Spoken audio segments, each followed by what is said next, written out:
We didn't have the hoods. I think I had a green sleeveless. We always had the sleeveless. I will say that.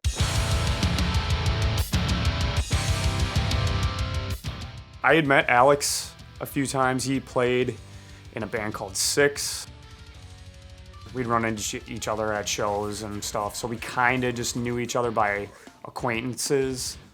I was trying out for with Dead Hands Rising, and the guitarist Logan hit me up about trying out, and he brought me down to their practice space, which was in the basement of his parents' house. And I walking down the stairs, and I just hear just a commotion of drums. We jammed a few songs, and it went well. He wasn't. He didn't bite me. He didn't yell at me, and he was actually a pretty nice guy. The first things that we started writing for Reaping, at the time, we didn't really know if it was going to be stuff for the Next with Dead Hands record or what it was going to be. So that's how the band actually started.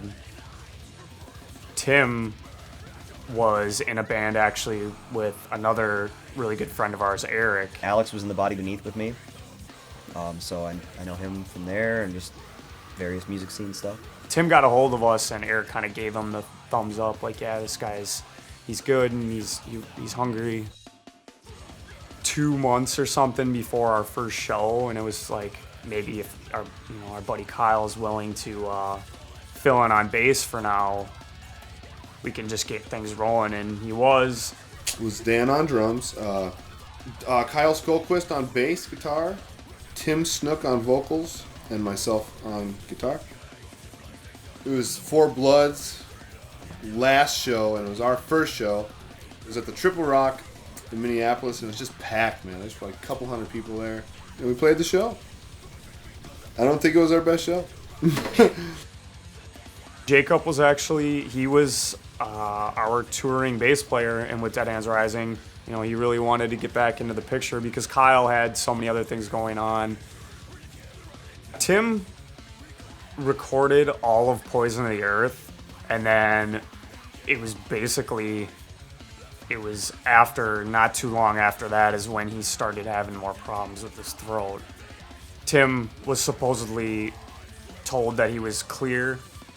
His throat had healed a lot better than they thought, and he wasn't having any issues, so he came back into the picture. We didn't actually get that much time. He ended up having to stop completely again, and it was more serious that time. It was like he had acid reflux problems.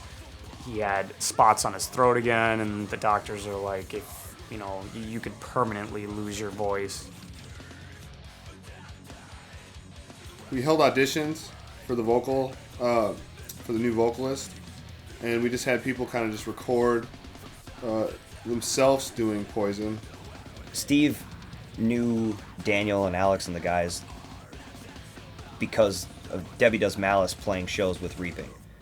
I almost tried out for them after they didn't have their vocalist for the first time, but I was also in another band too, and I've always been super loyal in whatever project I'm trying to do and go full with that. So it wasn't much time until he picked up the lyrics and the patterns and really nailed them.